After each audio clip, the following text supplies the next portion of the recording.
Good evening and welcome. Today on Capitol Hill, a routine congressional hearing took an unexpectedly tense turn, not over policy, not over numbers, but over transparency, accountability, and respect for congressional oversight. If you care about how government officials are held to account, this moment matters. And before we go further, make sure you subscribe to the channel so you do not miss breakdowns like this one. The woman from Texas, Ms. Garcia, is recognized for 5 minutes. Thank you, Mr. Chairman, and thank you to the Secretary for being with us today. I want to start first by just clarifying your testimony and its delivery.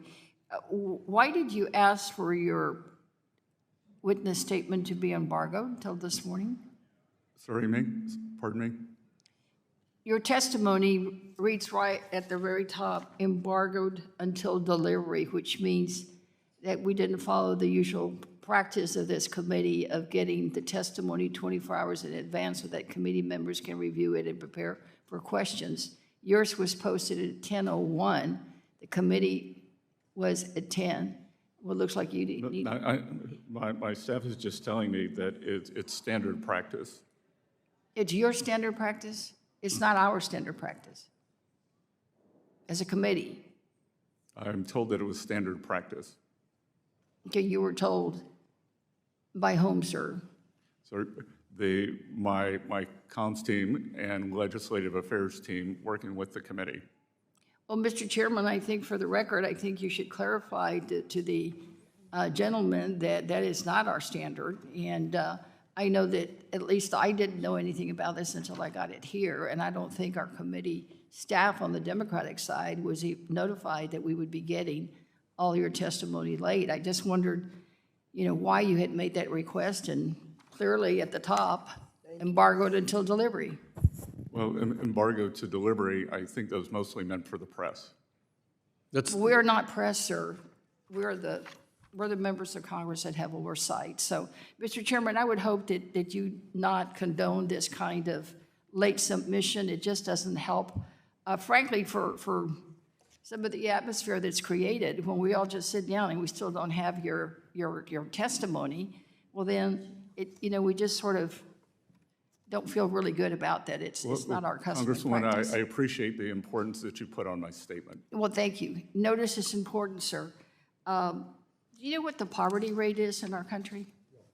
I believe that the poverty level is a fixed number. No, do you know the poverty rate in this country? I believe it is in the teens. In the teens, okay. Well, it's about a little over 11%. It just strikes me that most of all of your testimony is always about the tax cuts and cutting costs, and it's always about tax cuts, and it's always about the rich. But nothing is ever said about poor, other than you suggesting that you worked yourself. No, ma'am. No tax on tips, no tax on Social Security, no tax on overtime. Sir, I read your testimony. That's not anywhere in here. Deductibility. That is not in here, sir. Deductibility. I am referring to your loans. testimony and what I've listened to. I said right up front, I can see you and I can hear you. You've not said one thing about what we're doing to help the poor. In fact, none of your colleagues even when we were talking about the car seats, that impacts poor people more than anyone else, because not only can they usually not even afford a car seat and have to go to a garage sale to find one, now it's going to be even higher. Your president is suggesting that he wants to give a $5,000 bonus to women to have babies, and then what? Just leave them out on the cold alone? No car seat, no food, no Medicaid, no Congresswoman, chip program. I can tell you the worst. And I'm asking you right now, sir. The worst thing for working families will be the expiration of the 2017 As Secretary of Treasurer, it's not just about Act. the inflation rate. It's not just about the GDP. It's also about making sure that we keep the poverty rate in this country low. There are people who are living in poverty that never have lived in poverty before. You also failed to say here, you say unemployment remains low. I mean, the Senate should have read unemployment went up. Ma'am, because it did. Under the Biden administration, And the growth administration, we're not talking about Biden, sir. We're talking about your testimony here today about the current president and his plans. Because I can tell you, I'm from Houston. I'm concerned too about some of the tariffs on energy. You know, we have done a lot to increase trade in Houston, construction, everything after the pandemic. And all things were growing. Everything has been growing. But now that the Trump tariffs have surfaced, it is threatening Houston's economy. I represent the area where almost the entire ship channel is in. The petrochemical companies all are in my district. The port is in my district. Everybody is trying to figure out what the hell we're going to do. Mr. Chairman, The ranking member. I ask unanimous consent to enter. The exchange unfolded during testimony from Scott Bessent when Congresswoman Sylvia Garcia of Texas was recognized for her 5 minutes of questioning, which should have been a standard policy discussion, instead opened with a procedural issue that immediately raised red flags. Garcia pointed out that Bessent's written testimony had been embargoed until the very morning of the hearing, posted at 10:01 a.m., just 1 minute after the hearing officially began. Now, that may sound like a technical detail, but in Congress, timing is everything. Committees typically receive witness testimony at least 24 hours in advance. That practice exists for a reason. It allows members of Congress and their staff to carefully review claims, verify facts, prepare informed questions, and fulfill their oversight role. When that process is disrupted, oversight itself is weakened. Garcia made it clear this was not standard practice for the committee. Bessent attempted to explain that he had been told it was normal procedure by his communications and legislative affairs teams, but Garcia pushed back, asking the most important follow-up question in moments like this: who told you that? The answer did not satisfy her, and it did not reassure the committee. This is where the exchange becomes instructive for viewers at home. Oversight hearings are not theater. They are one of the few tools Congress has to check executive branch power. When testimony is delivered late, it limits lawmakers' ability to do their jobs effectively. Garcia emphasized that Democratic committee staff were not notified in advance, and that members walked into the hearing without the information they were supposed to review beforehand.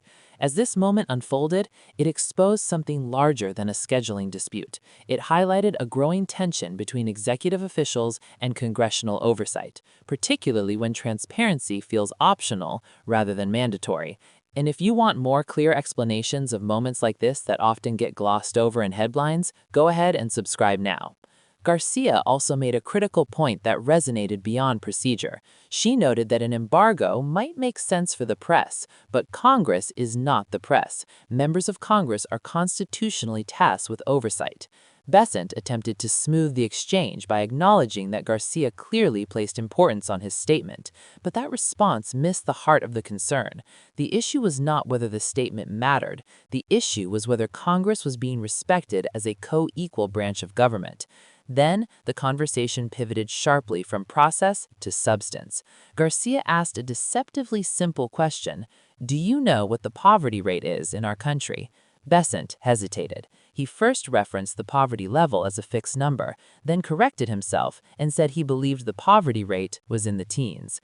This moment matters more than it may appear. When senior officials testify before Congress, they are expected to have a firm grasp of the basic economic realities affecting millions of Americans. The poverty rate is not an obscure statistic. It shapes federal policy decisions, budget priorities, and the lived experiences of families across the country. For viewers watching at home, this exchange offers a key lesson. Oversight is not just about catching someone in a mistake. It is about ensuring that the people making or influencing policy understand the consequences of those policies in real human terms. And if you want more clear explanations of moments like this that often get glossed over in headlines, go ahead and subscribe now. Garcia also made a critical point that resonated beyond procedure. She noted that an embargo might make sense for the press, but Congress is not the press. Members of Congress are constitutionally tasked with oversight. Bessent attempted to smooth the exchange by acknowledging that Garcia clearly placed importance on his statement, but that response missed the heart of the concern. The issue was not whether the statement mattered. The issue was whether Congress was being respected as a co-equal branch of government.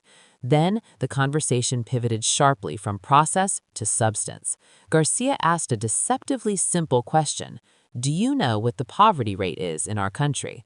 Bessent hesitated. He first referenced the poverty level as a fixed number, then corrected himself and said he believed the poverty rate was in the teens. This moment matters more than it may appear. When senior officials testify before Congress, they are expected to have a firm grasp of the basic economic realities affecting millions of Americans. The poverty rate is not an obscure statistic. It shapes federal policy decisions, budget priorities, and the lived experiences of families across the country. For viewers watching at home, this exchange offers a key lesson. Oversight is not just about catching someone in a mistake. It is about ensuring that the people making or influencing policy understand the consequences of those policies in real human terms. And if you want more clear explanations of moments like this that often get glossed over in headlines, go ahead and subscribe now. What unfolded here was not a shouting match. It was not political theater. It was a calm but pointed reminder of the standards Congress expects from those who testify before it. Transparency, preparation, and respect for the process are not optional. They are essential to democratic accountability. As hearings like this continue, moments like these will shape how aggressively lawmakers push back, how much trust exists between branches of government, and how effectively policies reflect the realities facing everyday Americans. That is why exchanges like this deserve more than a headline. They deserve context. Thank you for watching. If you want more deep dives that help you understand what is really happening in Washington, subscribe to the channel, and we will keep breaking it down, clearly, carefully, and without the noise.